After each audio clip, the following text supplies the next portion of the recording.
Buenos días, profesor y compañeros. Sean bienvenidos el día de hoy a esta nueva cápsula informativa que hablará sobre los daños derivados del bullying, consideraciones sobre la naturaleza de la responsabilidad del establecimiento y el estándar de diligencia exigido. Les habla Nelson Herrera y mi compañero Lucas Ramírez. En primer lugar, es necesario conocer algunos conceptos que nos permitirán contextualizar de mejor forma antes de empezar o antes de adentrarnos al tema principal, tal y como es el daño. El daño es una palabra que deriva de la acción de dañar, que según la RAE significa causar detrimento, perjuicio, menoscabo, dolor o molestia. El daño también posee una relevancia jurídica y nuestro derecho lo define como el valor de la pérdida sufrida o de los bienes destruidos o perjudicados dentro de un patrimonio.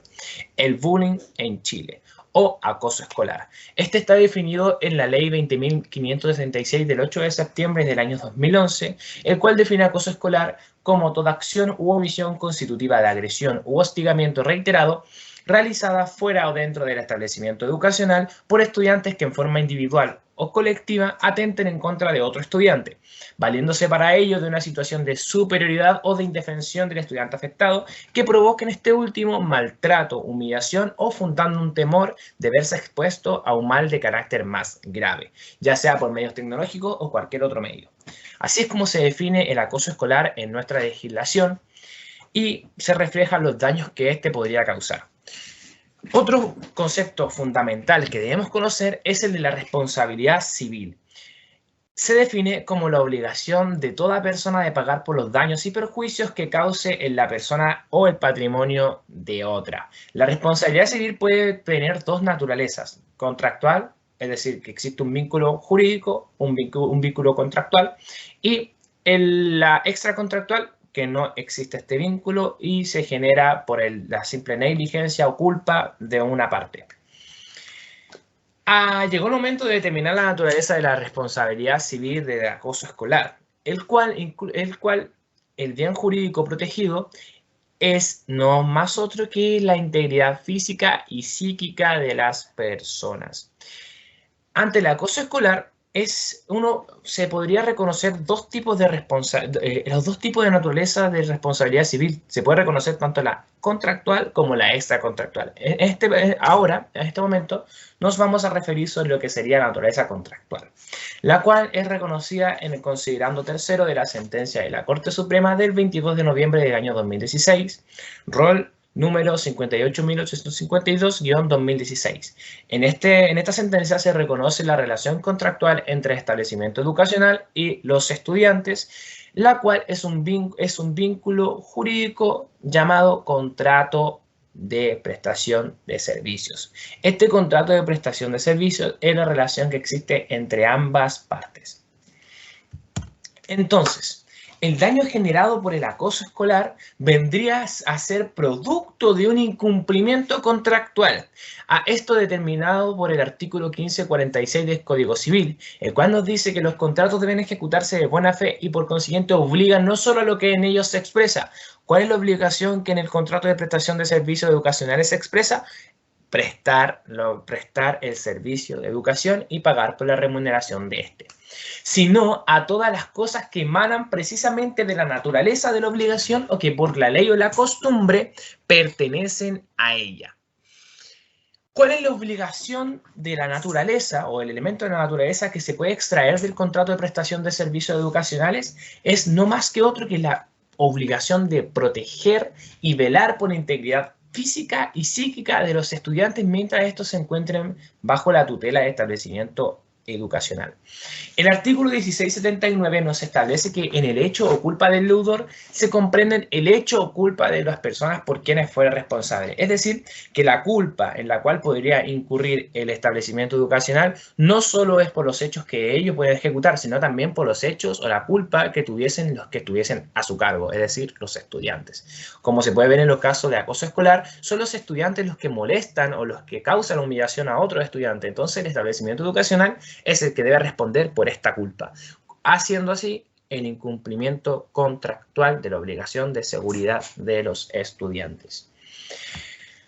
Ahora nos referiremos sobre lo que es la naturaleza extracontractual de esta responsabilidad civil, la cual nos dice que los daños que son producidos por el acoso escolar podrían traducirse en un delito o un cuasi delito civil al constituir una violación del deber de diligencia, prudencia, cuidado o en otras palabras en no causar daño al otro, cuya observancia y responsabilidad es del establecimiento educacional. En relación, es necesario mencionar lo establecido en el artículo 2320, inciso primero del Código Civil, el cual establece la responsabilidad por el hecho ajeno. Este nos dice que toda persona es responsable no solo de sus propias acciones, sino del hecho de aquellos que estuvieran a su cuidado. O sea, que no solo pueden responder por las acciones que éste ejecuta, sino que también por las acciones que los que estuvieran a su cuidado lo hacen. Tal como podríamos traducirlo en que el establecimiento educacional debe responder por las acciones que ejecutan sus estudiantes o incluso funcionarios educacionales. Otro artículo importante que deberíamos invocar en este caso sería el 2322 del Código Civil, el cual nos dice que los amos responderán de la conducta de sus criados o sirvientes en el ejercicio de sus respectivas funciones, y esto aunque el hecho de que se trate no se haya ejecutado a la vista, estableciendo una presunción de culpa del amo por no tener la suficiente diligencia para vigilar a sus sirvientes en el ejercicio de sus funciones. Traducido en palabras que nos competen al acoso escolar, el establecimiento educacional posee la presunción de responsabilidad al no ejecutar la debida vigilancia y cuidado y establecer las medidas, protocolos necesarios para que no sufran daños sus estudiantes. Existe una discusión doctrinal si se tratase de culpa por hecho ajeno u hecho propio. En este caso quiero citar al profesor Alessandri, el que nos dice que quien tiene a su cuidado o dependencia a una persona que causa un daño no responde del hecho de ésta, sino que del suyo propio, el cual es la falta de vigilancia que sobre ella debía ejercer. Es decir, que el establecimiento educacional no responde por los hechos que los que están a su cuidado ejecutan, sino que responde por el propio hecho de la falta de vigilancia que sobre ella debía ejercer, o sea, la falta de diligencia que debía ejercer sobre sus estudiantes al momento que estos ejecutaban los hechos de acoso escolar sobre otro. Estándar de diligencia exigible para entidades educacionales. Para establecer este estándar, se debe tener en cuenta que dentro de la relación contractual, el artículo 1546 aplicaría, debido a que es un contrato el cual la escuela es la que presta un servicio de educación y quería hacerlo en óptimas condiciones, además de cumplir todas las obligaciones que éste genera, tales como mantener la protección física y psíquica de los estudiantes. Para determinar la diligencia exigible de la naturaleza contractual, recurrimos al artículo 1547, inciso primero del Código Civil.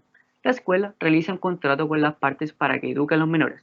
Se infiere que una reciben un mutuo beneficio, ya que una parte cumple la de educar y la otra de remunerar este servicio, debido a que el artículo 1547 lo estipula de la siguiente forma: es responsable de la leve en los contratos que se hace para beneficio recíproco de las partes. Gracias a esto, se establecería una culpa leve. Por definición al artículo 44, es la falta de aquella diligencia y cuidado que los hombres emplean ordinariamente en sus negocios propios. Establece el estándar de diligencia, administrar un negocio como un buen padre de familia. Entonces, ¿cómo actuaría un buen padre de familia? Un buen padre de familia actuaría protegiendo a sus hijos de cualquier daño ajeno. Entonces la escuela tendría que tomar todas las medidas para resguardar estas garantías, considerándose el estándar de diligencia, cumpliendo así la obligación estipulada de prestación y servicios de protección y seguridad de la integridad física y psíquica de los estudiantes. Estándar de diligencia exigido a entidades educacionales en relación a la responsabilidad extracontractual. Solo nos enfocaremos en el hecho sobre quién estaba a cargo del menor durante este periodo de daño físico y psicológico continuo a este mismo. Por ejemplo, el establecimiento trató de actuar o velar por la protección de este menor durante este tiempo, estableciendo medidas para evitar, prevenir, corregir este actuar dañino, para que los menores no sufran a consecuencia de esto. Por otro lado, si hay desinterés por parte del instituto y dejó que siguiese este acoso, el establecimiento tendría gran culpa. Por lo tanto, el juez deberá condenar este accionar por parte del instituto escolar con el apoyo de la ley 20.536 que establece medidas que deben tomar todos los establecimientos en contra de la violencia. Todo esto serviría para determinar una resolución y que la culpa la tendría el instituto educacional, ya que no actuó como un buen padre. Citando al profesor Domínguez, no existe razón alguna para sostener que en materia extracontractual el grado de diligencia exigido sea el del hombre de suma diligencia, si el grado de culpa normal es el del buen padre de familia. Ya llegando a la etapa final de esta cápsula informativa, es necesario sacar las conclusiones.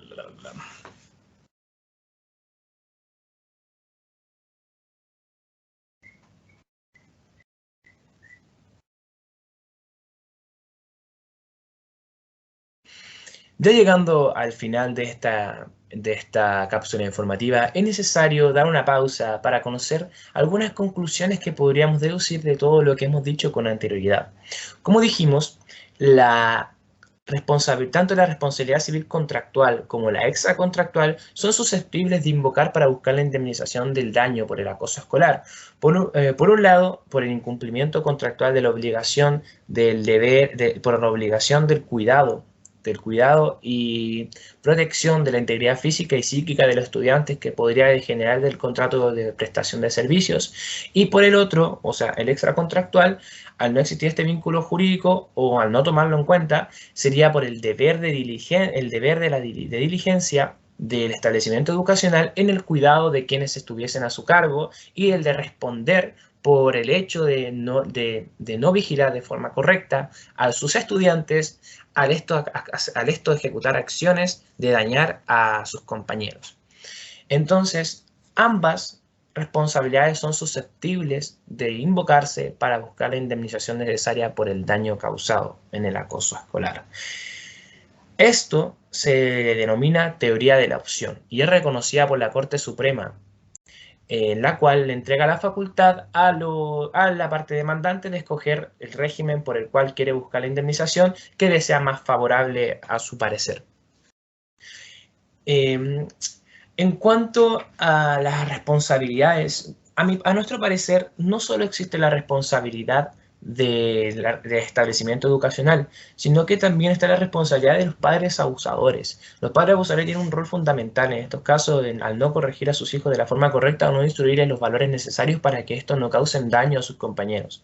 También está la responsabilidad de los padres de las víctimas, al no prestar atención a quizás las señas o los cambios emocionales de sus hijos en el momento adecuado antes de que prosiga el daño.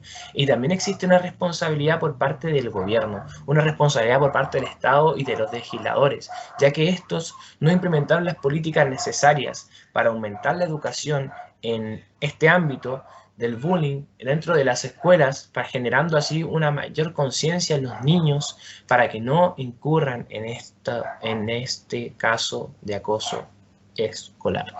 Muchas gracias por la atención en esta cápsula informativa. Gracias, profesor, por este espacio y que tengan muy buena tarde.